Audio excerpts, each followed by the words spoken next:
ಇವತ್ತೇ ಆಗುತ್ತಾ ನೂತನ ಸಚಿವರ ಪಟ್ಟಿ ರವಾನೆ? ಹೈಕಮಾಂಡ್ ನಿರ್ಧಾರ ಏನು ಅನ್ನೋದು ಇನ್ನೂ ಸಸ್ಪೆನ್ಸ್.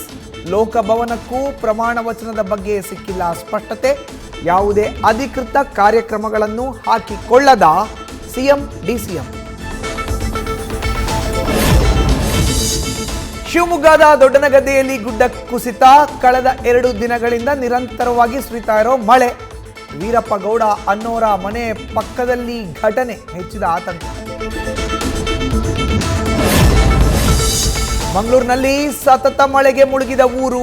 ಅವೈಜ್ಞಾನಿಕ ಕಿಂಡಿ ಅಣೆಕಟ್ಟಿನಿಂದ ಆಡ್ಯಪಾಡಿಗೆ ನುಗ್ಗಿದ ನದಿ ನೀರು. ತೋಟ ಕೊಟ್ಟಿಗೆಗಳಿಗೆ ಜಲ ದಿಗ್ಬಂಧನ ಹಾಕಿದ ಫಾಲ್ಗುಣಿ ನದಿ. 3 ದಿನದ ಅಂತರದಲ್ಲಿ 100 ಅಡಿ ಭರ್ತಿಯಾದ ಕೆಆರ್ಎಸ್. ಕಾವೇರಿ ಜಲಾನಯನ ಪ್ರದೇಶದಲ್ಲಿ ಉತ್ತಮ ಮಳೆಯಿಂದಾಗಿ ತುಂಬಿದ ಡ್ಯಾಂ. ಸದ್ಯ ಜಲಾಶಯದಲ್ಲಿ 23 ಟಿಎಂಸಿ ನೀರು ಸಂಗ್ರಹ.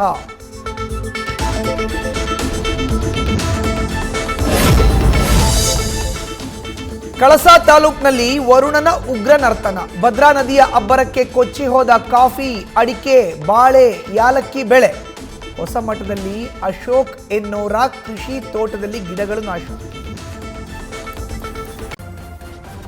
ನ್ಯೂಸ್ ಫಸ್ಟ್ ನಿರ್ಭೀತಿಯಿಂದ ನಿಮ್ಮ ಪರವಾಗಿ.